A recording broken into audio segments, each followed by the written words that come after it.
thinking about that, and I thought, well, to some people, happiness might be a warm puppy, but not so much to everybody else. So I got to thinking about that and wondering what makes people feel happy. And maybe it's a new house, or a new car, or more money, or maybe even a new spouse or partner. Those things, we think about making us happy. But they're all outside things. They're all things that take place outside yourself. And when we look at those things to make us happy, they can kind of disappear. They can change. And so that happiness then goes away. So I thought, okay, what is real happiness?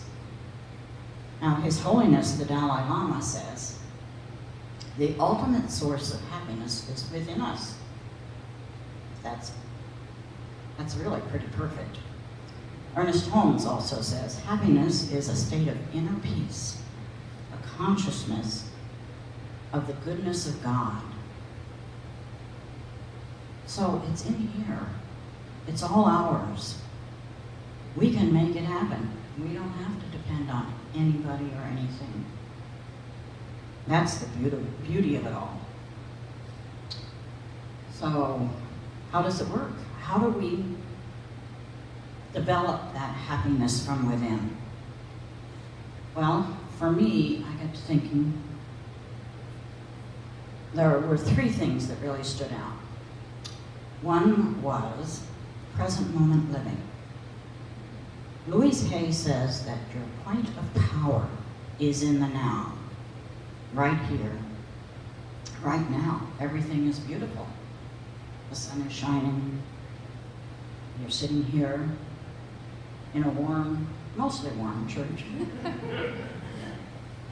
and so, excuse me.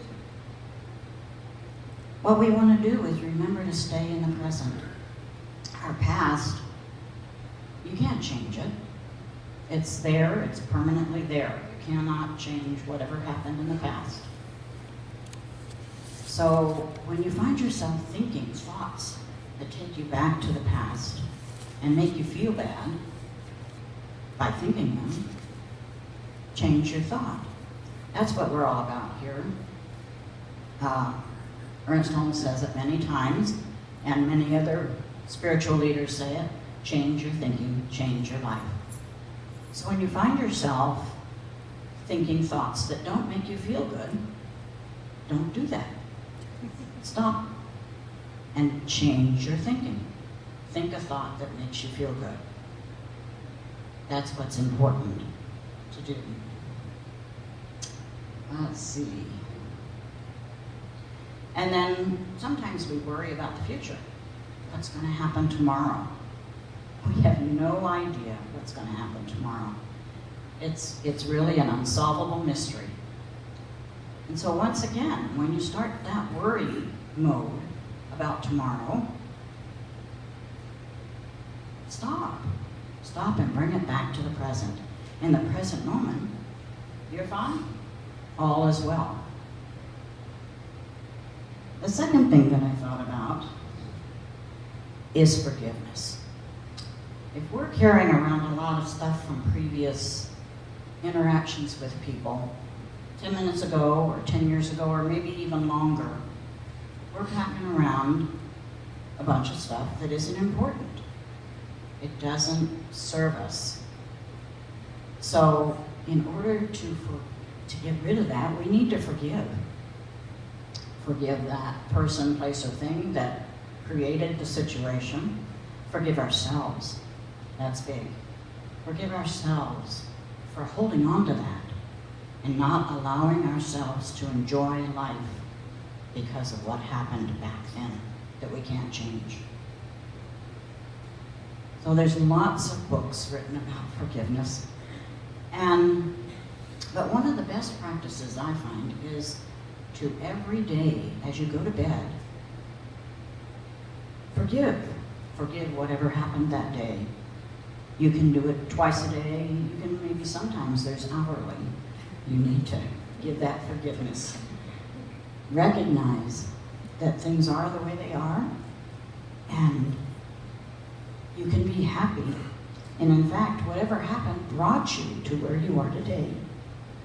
So forgiveness is very big in creating that happy life. And so I recommend that you take on that daily practice of forgiveness right before you go to bed is when I do it, but whenever it's comfortable for you to do it. Forgiveness is huge. And the third thing is gratitude.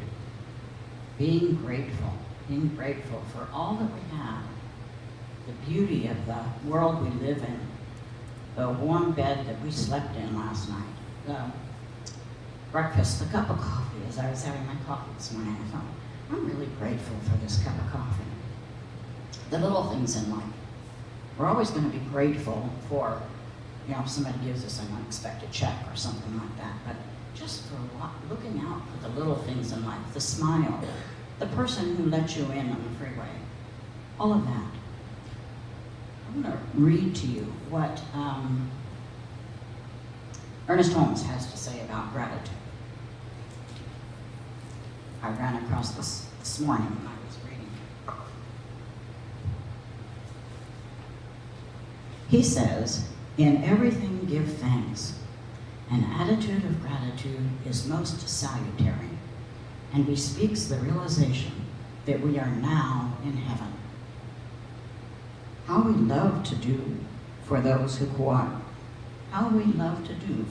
cooperate with and are grateful for our small endeavors. Gratitude is one of the chief graces of human existence and is crowned in heaven with a consciousness of unity." So, once again, I'm sure you've all heard of it, the gratitude list. Before you go to bed again, you better start to bed early. Before you go to bed again, start a gratitude list every day.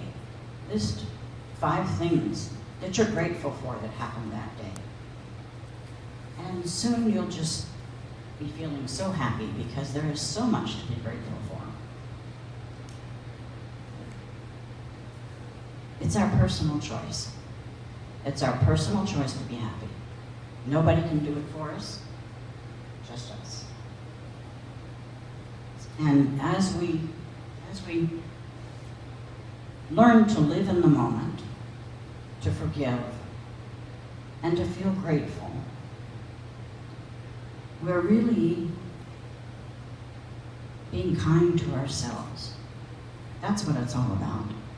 And ultimately, we're loving ourselves by doing these things.